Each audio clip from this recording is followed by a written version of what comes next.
Welcome to Ferment Radio, a podcast series on bacterial and social fermentation. Fermentation can incite social action, spark creativity, and bring surprising new tastes to our lives. My name is Aga Pokrywka, and I invite you to join us in a conversation on living interconnectivities, from macro to micro, from societal to cellular, and from global to personal.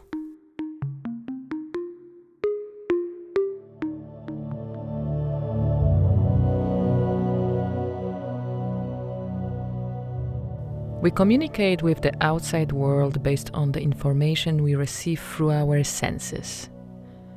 But just like fingerprints, no two people have the same brain anatomy, and therefore no two people can sense the world identically. We can't experience how other bodies feel, but can we attempt to describe it? Today, together with Pia Lindman, an artist and researcher working with performance art, healing as art, installation, microbes, architecture, painting and sculpture, we dive into the uniqueness of bodily experiences, even those caused by microorganisms. Pia calls this the subsensorial. Due to my heightened sensitivity after a state of poisoning by mercury, I discovered that I suffered from indoor air, especially in houses infested with mold.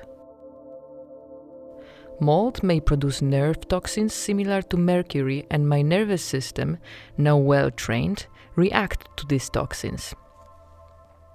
In moldy houses, I experience pain, electric shocks running through my nerves, and cognitive difficulties accompanied by hallucinatory effects. My heightened sensitivity is now a medium that allows me to receive more signals from the cells of my body, of chemical and energetic events, and to have these signals reach some sorts of a pre-conscious consciousness of my mind. These are signs that are usually filtered out by the brain, but are now, in my mind, translated into various mind things, like for example visuals, melodies, worlds, movements and colors. Perhaps one could call this process a multiple form of synesthesia. I call this interstitial work of mind and body, this intermediary space and time of signals and synesthesia, the subsensorial. After reading that fragment by Pia Lindman, I wanted to learn more about her unique subsensorial experiences and share them with you. This is what she told us. I kind of didn't know what a subsensorial I had to read. Well, I invented that word. So seriously? It's not That's in a good any word. Dictionary. Okay. Yeah. Okay, but you've managed to give it a name, Mm-hmm. and it's very interesting. Like maybe it's this feeling when you were a kid and you were learning, the words for things, and they suddenly start to exist more because they have that name. Mm-hmm. So, in one of the previous Ferment Radio episodes. The title of this episode is actually after the title of the book the guest of that episode wrote, and the book is called Microbes and Other Shamanic Beings. And the book is written by Cesar Herrera, and it's about, so he is originated from Colombia, Mm-hmm. and he researches, among many things, the pre-Columbian shamans in nowadays Colombia, in that territory, and what the European missionaries or explorers saw, or how they called what they saw. So what they saw was that, okay, there are some local shamans and they believe in spirits and so on. But what he is kind of proving in this publication is that shamans, especially like in some rituals involving, for example, ayahuasca, they were able to see microbes. Those were actually not the spirits. So what is happening that apparently there is some chemical which influences your eye as a lens, and that it starts to kind of magnify what is on the surface of the lens. So for example, if the shaman was involving, for example, with the healing of a patient who was suffering of some, I don't know, virus or some microbial infection, they would be able to identify the disease or the spirit in Europe from European perspective, which is kind of possessing the person, but basically it was their kind of a beginning of microbiology, right? We've been talking in that episode quite a lot exactly about what is science and how we are able to perceive the world around us just because of the notions we currently have. So in the 17th century or 16th century, there was no microbiology. There was no understanding of, for example, diseases which could be of like a microbial origin. But somewhere else than in Europe, there was a way to assess that kind of a knowledge, but it was not called microbiology, and they were not using a gear to see it, but other kind of ways to identify those things. It made me think, is it subsensorial? Is it subsensorial what the Colombian shamans were able to see? Yeah, that's a good question. Well, first of all, I'm really struck by this story because I remember looking at the beings traveling over my eye, in both eyes, and asking my mother, what is it that I'm seeing? Because I'm seeing all these things floating around. And she said that maybe they are the microbes. No, and you are not the first person who was telling about these experiences, because people who listened to that episode, or I was telling what this episode is about, you are not the first person who is telling me like, hey, but I've seen something like which looks like a microscopic images, but I always thought that it's like whatever. But this entropic vision, it can happen with a certain angle of the light, for example. Yeah, I think it always was connected with a certain sunny day, a certain way of looking. It's totally possible. Yeah. So maybe you did experience this. Yeah, that's really. Another thing that comes to mind is when I was in Sao Paulo with the biennial there. Incerteza Viva, and one of the collaborants with the biennial that year was Pete Webb, who also is a permaculturist, has a farm outside of Sao Paulo, and also is a Gaia educator, if you know the Gaia system. And we ended up having these conversations with a mycologist that I met in Chile, Juliana Fursi. And we were talking exactly about mycelium and obviously the communication of the trees amongst each other through the help of the mycelia, both the root system and the mycelia. And Juliana Fursi has her organization is called Fundación Fungi, and she single-handedly was able to convince the Chilean government that whenever they do an environmental impact assessment, they have to look into the impact on mycelia. Because without mycelia, there would be nothing. Nothing would grow. But anyway, so Pete, he told us in that conversation that he spent 3 years with a Native American, South American tribe, living with them in the jungle. I can't remember the name of the tribe right now, but I can find out. And whenever the people in the tribe saw that there were some problems, that the trees weren't doing well, what they would do, they would dance for the trees on the soil. And we all immediately, that's because of the mycelium. The mycelium needed the stimulation of the dancing, the vibration. Some frequency. Yeah. So obviously, again, this is not clinical science. This is anecdotal. But if people are wondering what concretely is the relationship of microbes to experience or growth or health or anything, to me, that's like a good way of starting. That dancing can be healing for trees because you're actually creating this communication, this connection, dialogue with the organisms that are also then connected to the tree or the plant. But coming back to the very beginning, because we used in this conversation this term subsensorial, which you came up with. Yeah. So maybe you can tell. Well, I mean, of course, I'm also tracing the idea of the subsensorial with this idea of how to dance for the mycelium. Yeah, If the first experiences of the subsensorial, at least for me, has been the signals that my body is sending me about something not being in a good organization in my body, for instance, a migraine headache. That's a message, like something's not happening in a way in my body that is, my nervous system, my brain is getting signals that it transforms into headaches. Mm-hmm. So that's like a very basic idea of the subsensorial that, for instance, if I'm in a space where there's mycotoxins, toxic mold, I will get a migraine headache. And it will come maybe even a day after I've been to this space.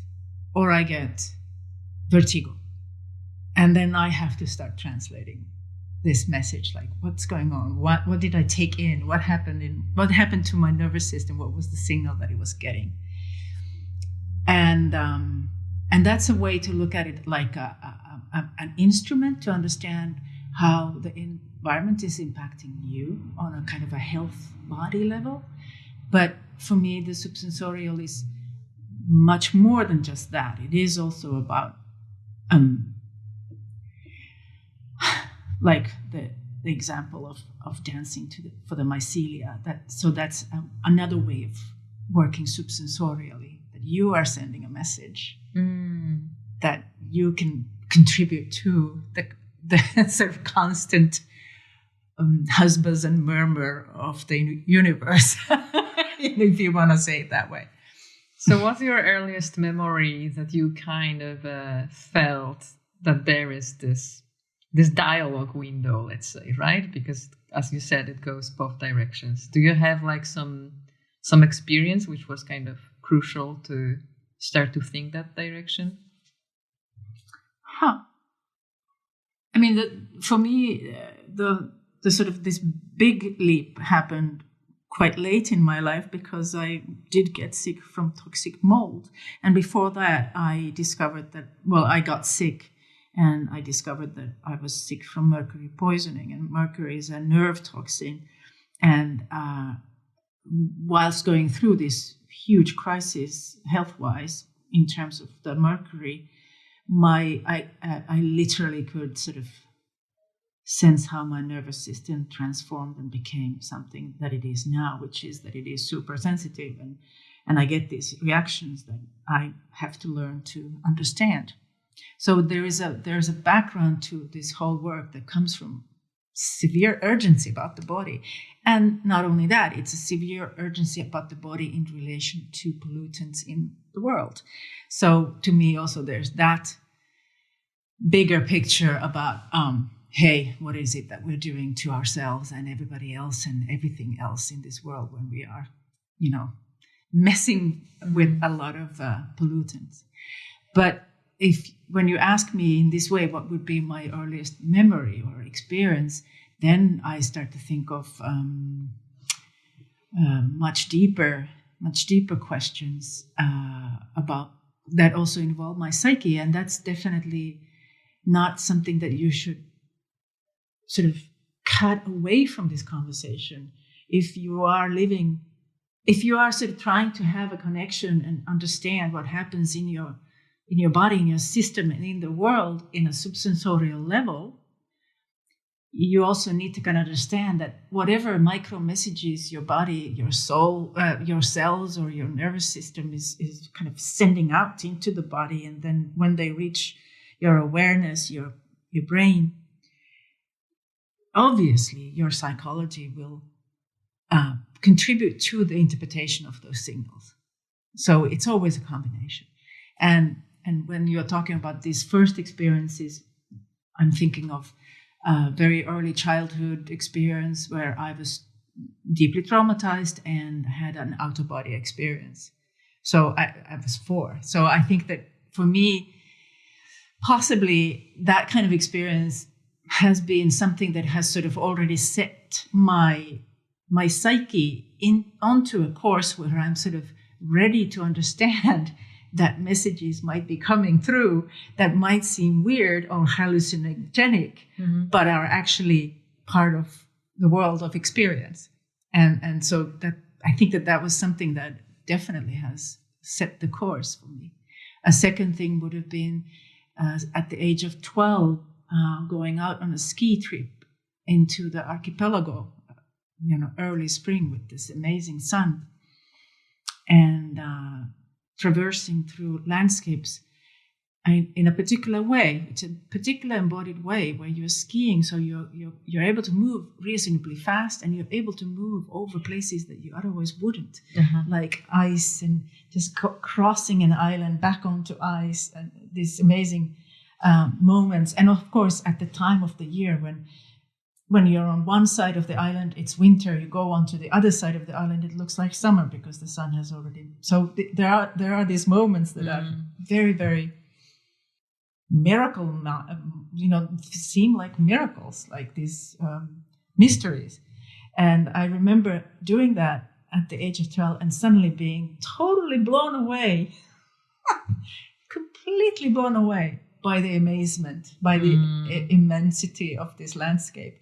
And so again, a very embodied feeling of like the idea of you as a bordered body that is somehow intact and independent, autonomous in relation to what is going on around you, was completely blown away. And sort of a kind of joyous disintegration of myself was taking place.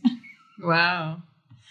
So what is your understanding? Like, since I have a feeling, or when I look around, there are people for whom it's somehow easier to sense those subsensorial. Now we have this vocabulary. And for some other people, it's really hard. Why is it so? Is it like in your understanding, we are just like trying to understand it, right? Like why is it so? Yeah, I really don't have any sort of scientific or complete answer to that. The only thing I can think of is exactly this, that events in your life might sensitize you. There's an impulse of something where you are faced with a situation where your rationality will just not be enough to encounter what you're encountering. So then you have to kind of accept the fact that sometimes you will not be in control. And that might actually be that little opening that makes it possible for you to allow. Well, if you think about how the nervous system is trained to understand what's going on, to me, that's actually quite clear that if the impulses coming in are different and they suggest other kind of forms of reality, your nervous system will integrate that, and it will become a part of. Yes, of course, there will be shamans and ghosts and the spirits on your eyes. Yes. And what methods or what kind of techniques did you find kind of important or the most useful, like on that journey in kind of reading the signs, and interpreting those subsensorial? Well, for me, the key has been to in that journey of healing from mercury poisoning. I landed. I couldn't find any help with Western medicine. There was nothing there. The only thing they could conclude was that I don't have cancer. Because I couldn't eat, I couldn't digest, and I had all these cognitive problems, and very weird symptoms. And the only thing they could say is that, well, you don't have cancer, and we find nothing else. We do find that you have spasms in your intestines. So the mysterious IBS was maybe potentially the thing. And actually, I had to find some other way to encounter what was going on with my body. And I found my way to healers. And let me tell you that I had never, ever thought that there is anything to get from healers. Like I was the rational, technocratic person the most technocratic person you could imagine. And suddenly I'm just in these situations where I'm getting herbal remedies and I'm getting balancing treatments. And then I went for reflexology because I really needed, I really needed this help. My inner organs were all in total funk. And reflexology was actually really good for stimulating and recovering the functions. But then this person suggested that they do energy healing. And I didn't even know what that was. And then suddenly I just could see all these dark clouds lifting up from my body and flying out into the room. It's like this perfect hallucination. As someone might want to call it, that it was like, okay, I see, this is happening. And so energy healing became very much a way for me to be able to cope. I actually studied it later myself, and I think that what happens in the energy healing is exactly that kind of exchange where the combination of you using your awareness, your psyche, to set an intention, sends messages to your body of your intention. It's thought becomes energy. And energy is expressed, for instance, through your hands. As soon as I set an intention, they start to heat up. It really happens. So, and then thank God, other people can sense it. And whatever it is, it's like the dancing on the soil. But this is now just very, very gentle touching. And it might reverberate, it might not. If it needs to, it will. And that's it. And the other thing that then started to happen when I started to do that was that I started to see things. And that again, for me, that's when I started to think about this term, subsensorial, because I couldn't explain that.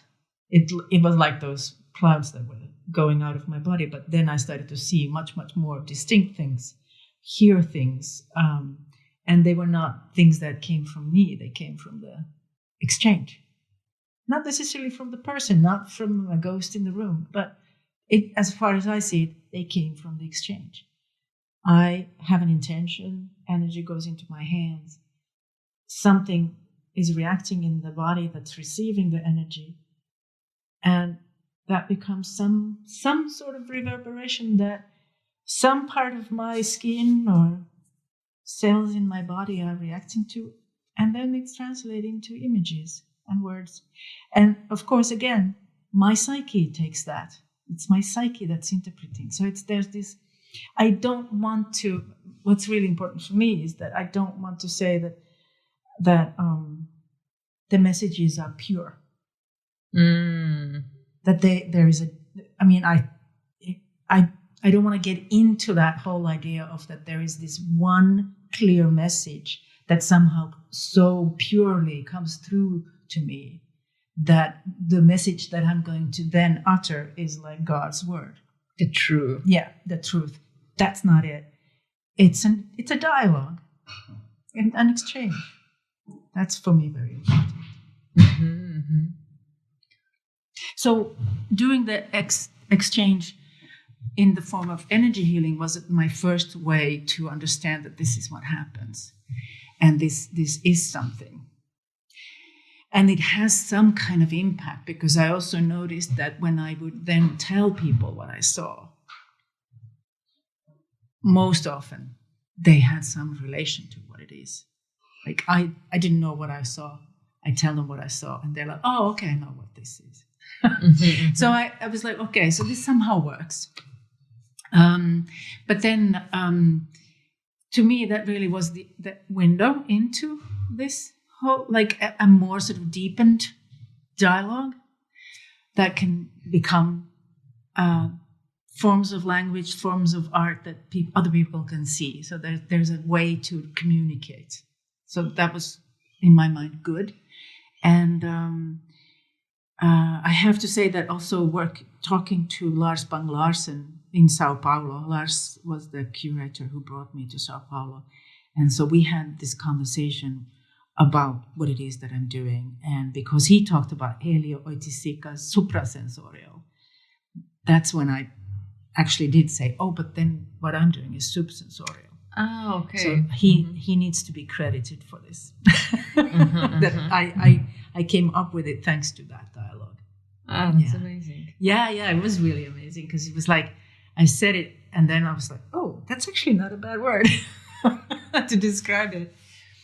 But yes, and that was 2016. But after that, I have really been discovering exactly this, that it works also in other forms, not just in that one healing with person to person, human to human. It works in other ways, like landscape, atmosphere, bodies of water, or rocks, or bacteria. Of course. I mean, they're always there, right? My collaborator, Tina Gretasdottir, she's a visual anthropologist from Iceland. She has been researching for 10 years the turf house as a multi-species organism. So that's with the microbes, insects, humans, cows, sheep. So how they are in relationship, right? And how it really forms this eco-balance. And that how that is also a universe of knowledge registered in all the different organisms linked together.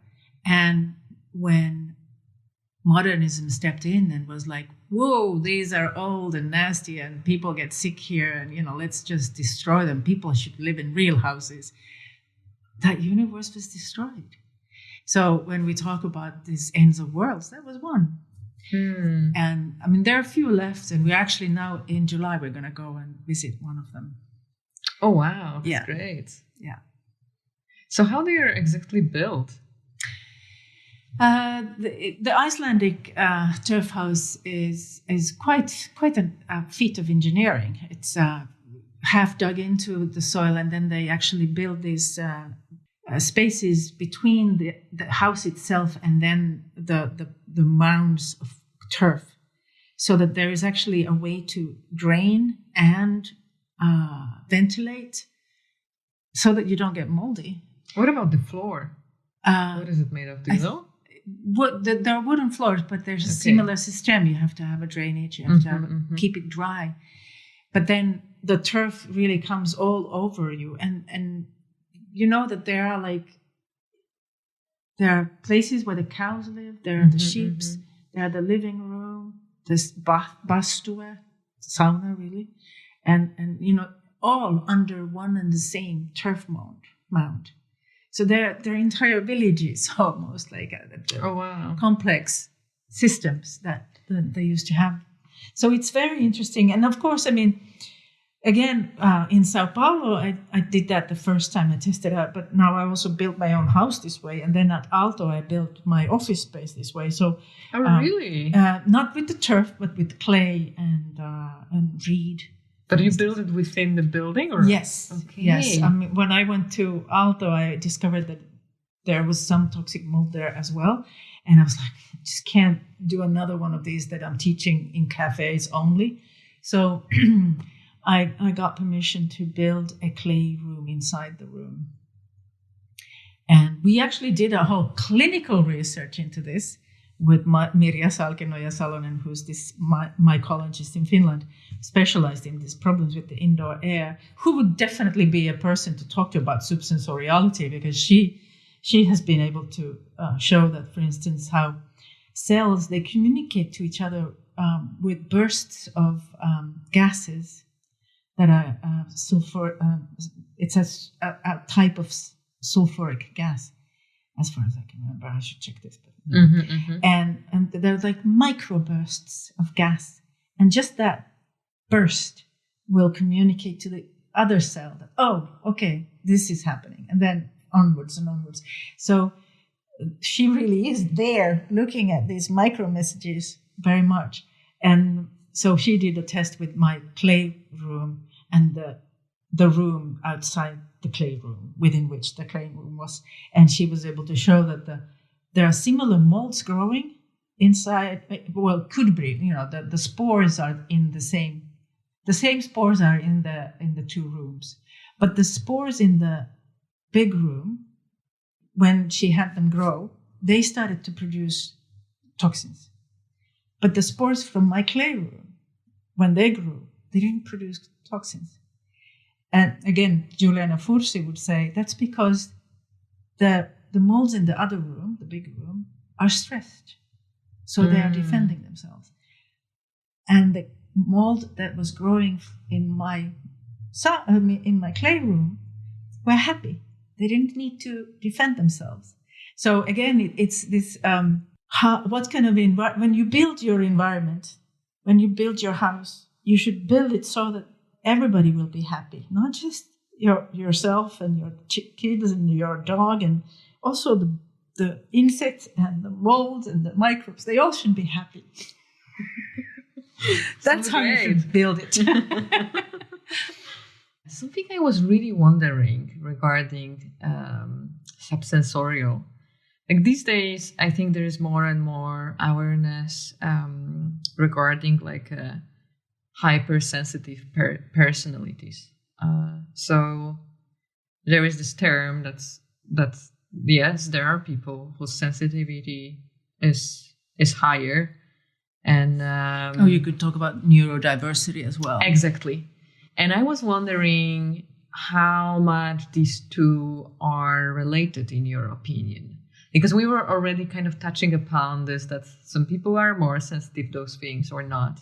Mm-hmm. And I wonder how much, for example, like in a neurodiversity or hypersensitivity, this kind of plays a role, or it's just another wording to talk about it. Yeah, well, to me, really, I do prefer neurodiversity because it more sort of maps out the possibility that people will have different neural systems, depending on, well, even genetically, but also even with what happened while you were still a fetus, or what kinds of genetic sort of expressions have you inherited from your parents, and then the mitochondria from your mother. I mean, there are many things that will come and play a part, and then also, of course, your experiences. So all of this builds up your sort of particular, unique neural system.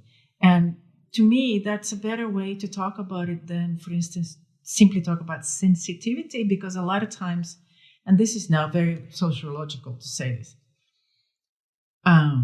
when people say that you're hypersensitive, it's almost a kind of a blame. That there's something wrong with you. There's something wrong with you, not with our environment. Like you're the problem, not the environment. And it's not even that it's a problem. It would, for me, neurodiversity talks about the fact that we have so many different, amazing ways to understand this world, and that is a richness. That's actually just like with the shamans, to have a dialogue with the Herrera shamans. It's amazing knowledge. Mm-hmm. Or like the turf house, a bank of a whole universe of knowledge. This would be so much more important to understand, rather than always just be like, here's the norm, this is how we should live, and everything else is sensitive or hyper or something else. Is is it something that can play a role on like a societal or even political level? And how would it play? Yeah, I think it does. I think it's super important. Just one thing, of course, is this idea that, well, everybody's experience speaks of the world in different ways, and they're all valid, and they can all contribute or bring something to the greater understanding of where we are and how we should maybe be here. And then how we should be here, that's the political part. There's one argument is to say that learning to listen to other messages than just the ones that have been agreed upon, that these are scientific facts, could help every single person to have a more connected sense of being in the world, and with that being on this planet and being in contact with everything that's living and non-living here. So a very environmental concern, like learning to be environmentally aware. That could be one argument to make. And I do agree with that. But I also think that there's something in here that is instrumentalizing the whole idea. And it's a little frustrating. I mean, I really think that there's more to it than just environmental education. You know what I mean? Like that, because I don't want to say that, because we have all these different experiences about the world, our politics should change to encompass everybody, or everything's kumbaya. I think that that's also a way to instrumentalize, that it becomes a political program. And I don't think that that's going to answer to what we need. And then one more step. Why would it only serve humans? Like, what I'm talking about is not just a human thing or human knowledge. It's more. Pia tells us that subsensorial events caused also by microbes are registered on a molecular and cellular level, yet they usually do not rise to human consciousness. Nevertheless, these events have an effect on our minds, bodies, and our sense of belonging to this world, our sense of connection. I'm looking forward to knowing more about her exploration in the subsensorial as a part of her doctoral research conducted at the Nordic Cultures and Environmental Politics at Lapland University in Finland. If you would like to know more about the show, listen to this episode again, or find previous episodes, please go to fermentradio.com. You can subscribe to this podcast on Spotify, Apple Podcasts, and more. I'm always looking forward to hearing from you at hello@fermentradio.com. Ferment Radio is brought to you by Super Eclectic. This particular episode was recorded during a residency at the BioArt Society Finland and supported by Microbial Lives, Practices of New Human Microbial Cultures project and the Center for the Social Study of Microbes. I'm super grateful for that support, and most of all for all of our amazing Ferment Radio listeners. Keep fermenting and stay tuned for the next episode of